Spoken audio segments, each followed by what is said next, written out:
நாகை, திருவாரூரில் மழை பெய்து வரக்கூடிய சூழலில் அடுத்த 3 மணி நேரத்திற்கும் 7 மாவட்டங்களில் மழைக்கு வாய்ப்பு இருப்பதாக தெரிவிக்கப்பட்டிருக்கிறது. இது தொடர்பான விவரங்களுடன் செய்தியாளர் லிபிகா இணைந்திருக்கிறார். லிபிகா, வானிலை ஆய்வு மையம் என்ன தெரிவித்திருக்கிறது? விவரங்கள்.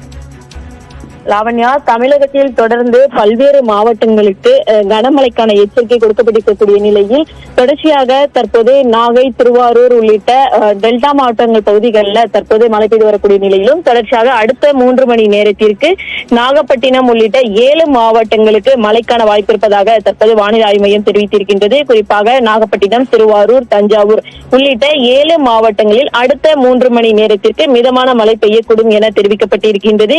ஏற்கனவே டெல்டா மாவட்டங்கள்ல மழை பெய்து வரக்கூடிய நிலையிலும் தொடர்ச்சியாக நீலகிரி, கோவை, தென்காசி, நெல்லை ஆகிய மாவட்டங்களிலும் இன்று பகல் 1 மணி வரை மிதமான மழைக்கு வாய்ப்பு இருப்பதாக வானிலை ஆய்வு மையம் தெரிவிக்கப்பட்டிருக்கின்றது. குறிப்பாக தமிழகத்தில் கடந்த 3 நாட்களாக டெல்டா மாவட்டங்கள் மற்றும் தென் மாவட்டங்கள்ல கனமழை பெய்து வரக்கூடிய நிலையிலும் தொடர்ச்சியாக அடுத்த 3 மணி நேரத்திற்கு 7 மாவட்டங்களுக்கு மிதமான மழைக்கு வாய்ப்பு இருப்பதாக வானிலை ஆய்வு மையம் தெரிவித்திருக்கிறது. லாவண்யா, விவரங்களுக்கு நன்றி லிபிகா.